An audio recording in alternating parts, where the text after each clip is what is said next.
All right, so I've got my coffee here, and by the way, do you like my mug?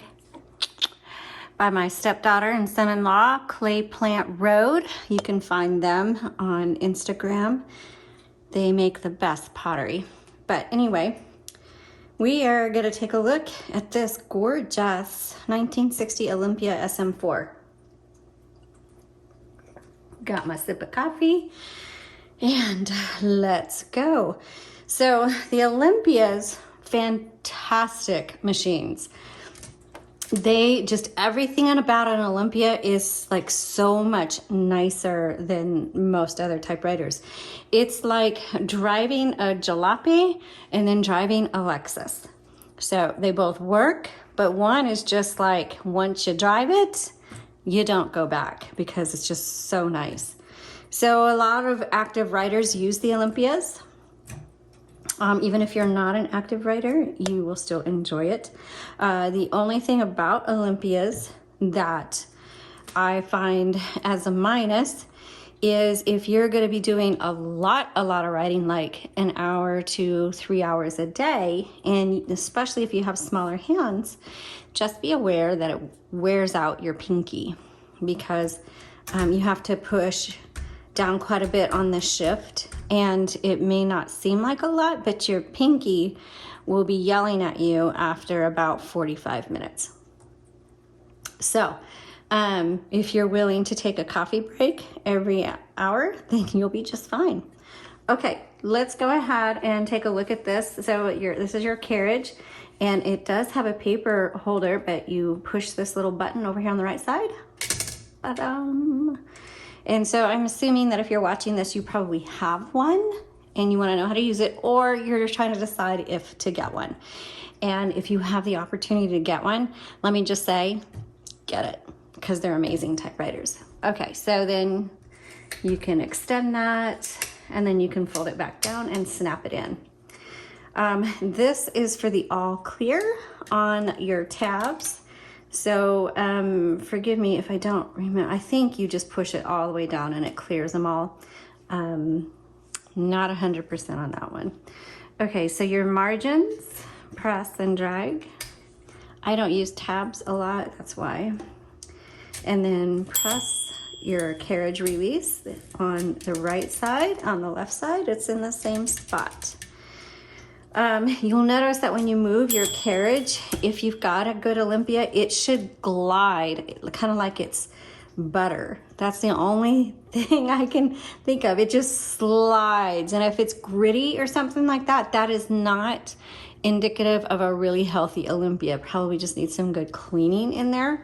But a good Olympia, that thing should be gliding like butter. All right, and you'll know what I'm talking about. If you've got one and you move that, you're just like, oh, that's nice.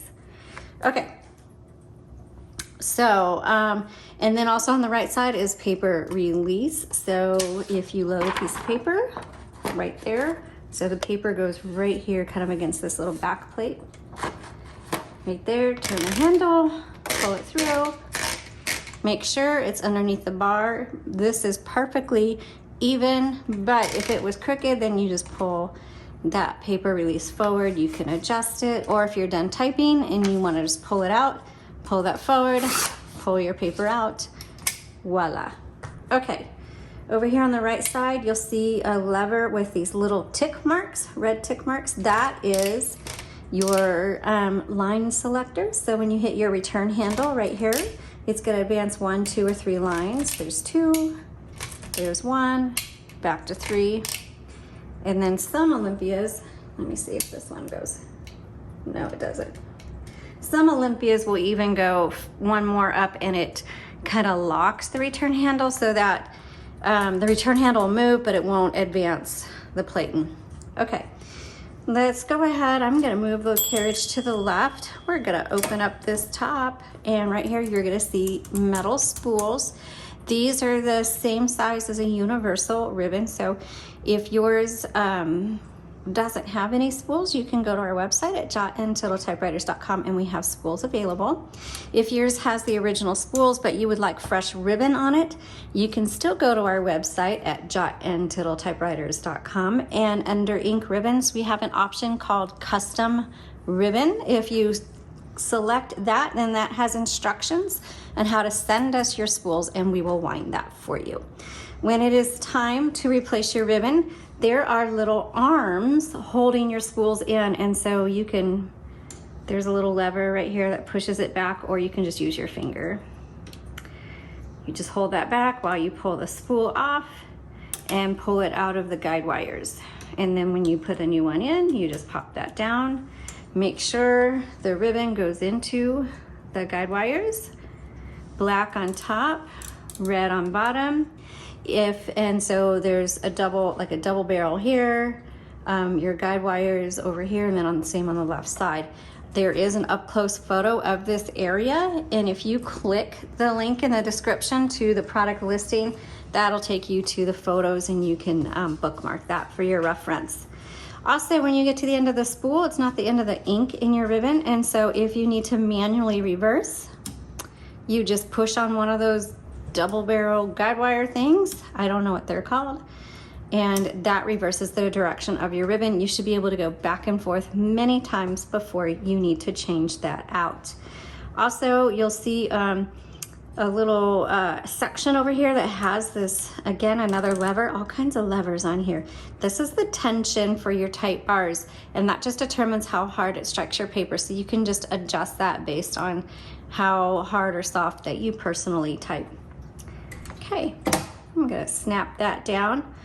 Okay, we're gonna put the carriage in the middle, because down here on this, on some typewriters, this is where you would find your ribbon reversal, but on the Olympia, it is your carriage lock. So if you lift that up and then just kind of tap your carriage, there you go, it's gonna lock in place. And that just keeps it from bouncing back and forth, and it kind of protects your drawband if you're going to be moving it around. And then when you're ready to use it, like if you purchase one and you get it and you're like, it's not moving, then go over here to your carriage lock, pop that down, you'll see it kind of shift, and it is working. Okay. You heard that bell. This one has a nice strong bell. That bell's gonna go off when you're close to your margin. And when you get to your margin, that typewriter's gonna stop on you. And let's say you're in the middle of a word or a thought.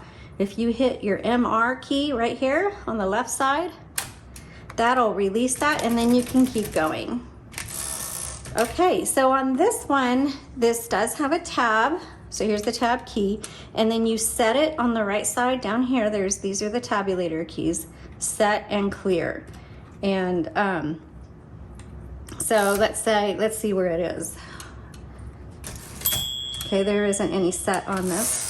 So let's say we're gonna set one right here. You just hit set and then hit tab, and there you go. And let's say you wanna clear it, so you just hit clear, and that clears it. So that is how that works. Now let's say you make a mistake. You hit the backspace key right here, but just remember, backspace does not erase. You just backspace and type over your mistakes. All right, so that is how you use an Olympia SM4. Let me see if I can find I always forget to tell you guys where the serial number is. So hold on one second. Okay, so the serial number is right here. It's printed, stamped in the metal, in the back of the typewriter underneath. Then you can go to typewriterdatabase.com and look up your information, your manufacturer for your typewriter. All right, I hope you found this helpful. Thanks so much for watching, and happy typing.